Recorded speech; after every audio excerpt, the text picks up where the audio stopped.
हम तो धर्मशास्त्र की शपथ लेकर के बैठे हुए हैं, लेकिन तुम संविधान की शपथ लेके बैठे हो, फिर गौ माता की हत्या कैसे हो रही है? जवाब दो।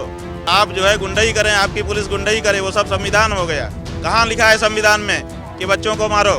कहाँ लिखा है संविधान में कि बुड्ढों को मारो? कहाँ लिखा है संविधान में कि स्त्रियों को मारो? वो चाहते हैं कि सनातन धर्म की आवाज़ को बंद कर दें और उनकी नकली हिंदुत्व की आवाज़ को अब गुंजा दे। वो जानबूझ कर नहीं आ रहे हैं, जानबूझ करके उन्होंने मरवाया पिटवाया है। कोई अधिकारी ने, किसी ने गलती की है, किसी ने मान सम्मान में कमी की है, तो बिल्कुल उन लोगों को दंड देना चाहिए।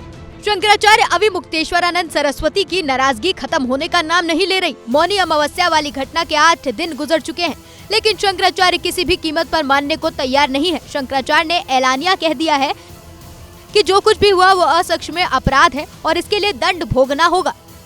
हम तो धर्मशास्त्र की शपथ लेकर के बैठे हुए हैं, लेकिन तुम संविधान की शपथ लेके बैठे हो, फिर गौ माता की हत्या कैसे हो रही है? जवाब दो, जवाब दो, जवाब दो। जनता पूछ रही है, हिंदू जनता विशेष करके पूछ रही है, जवाब दो। आज अखिलेश यादव का भी एक बयान। आप जो है गुंडाई करें, आपकी पुलिस गुंडाई करे, वो सब संविधान हो गया। कहाँ लिखा है संविधान में कि बच्चों को मारो? कहाँ लिखा है संविधान में कि बुड्ढों को मारो? कहाँ लिखा है संविधान में कि स्त्रियों को मारो? कहाँ लिखा है संविधान में? कहाँ लिखा है बताओ? संविधान? तुम्हारी गुंडाई का रक्षा संविधान करेगा? पुलिस को गुंडाई पर उतार दिए हो, कहते हो कि संविधान? ये नहीं, संविधान आपकी डाल नहीं बन सकता। आपने जो किया है, अक्षम्य अपराध किया है, आपको उसका दंड भोगना पड़ेगा, ये नहीं चलेगा।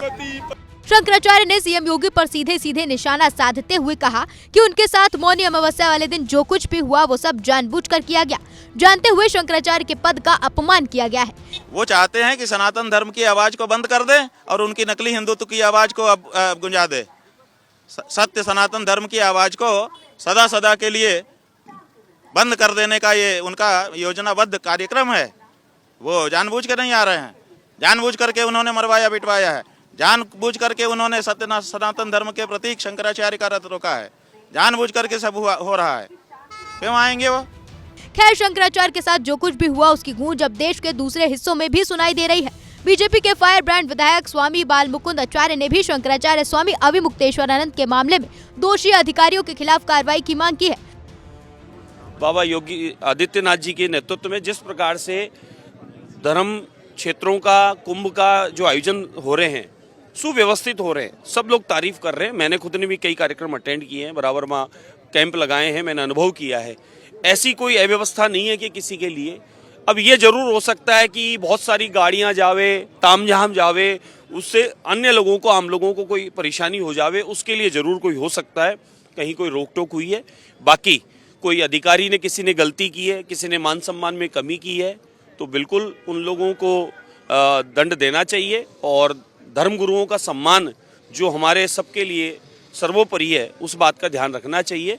मैं जहाँ तक अभी मीडिया और सोशल मीडिया से जानकारी ले पाया हूँ, न तो मेरी कोई अभी जगत गुरु जी से इस बारे में कोई चर्चा हुई है और नहीं वहाँ भी मेरी प्रशासन से।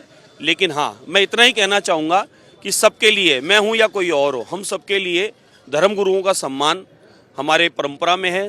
हमारी भारतीय जो परंपरा है, सांस्कृतिक और धार्मिक, जिनके जितने जो अन्यायी हैं उन सबको ध्यान रखना चाहिए।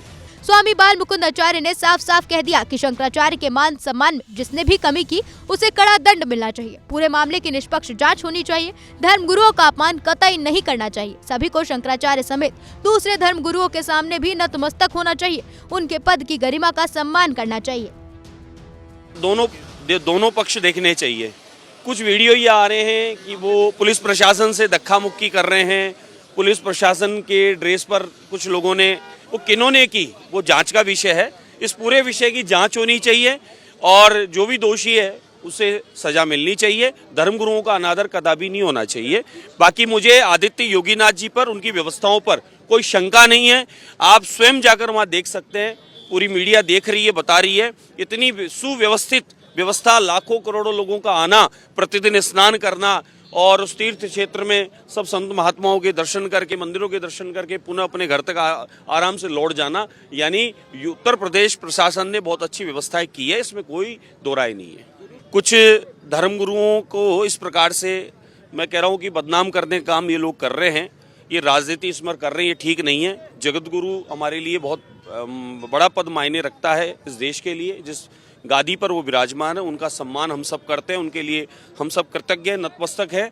लेकिन कुछ राजनीतिक लोग, कुछ विपक्षी लोग इसको षड्यंत्र रूप में रच रहे हैं, जो ठीक नहीं है। मर्यादा बनाए रखनी चाहिए। आचार्य बाल मुकुंद भले ही शंकराचार्य के साथ खड़े नजर आना चाहते हैं, लेकिन वो सीएम योगी को भी नाराज नहीं करना चाहते। यही वजह है कि माघ मेले की व्यवस्थाओं की तारीफ करते नहीं थक रहे और पूरे मामले पे विपक्ष को ही कसूरवार ठहरा रहे हैं। उनकी पद और गरिमा का हम सबको ध्यान रहता है।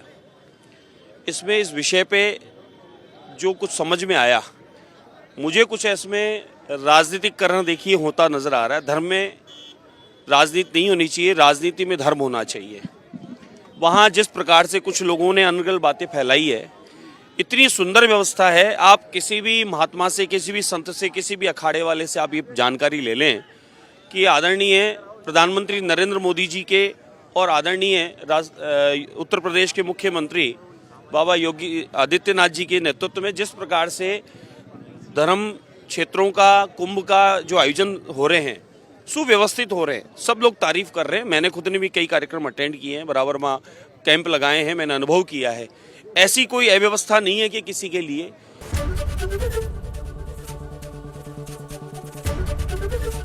एबीपी गंगा, खबर आपकी, जुबान आपकी।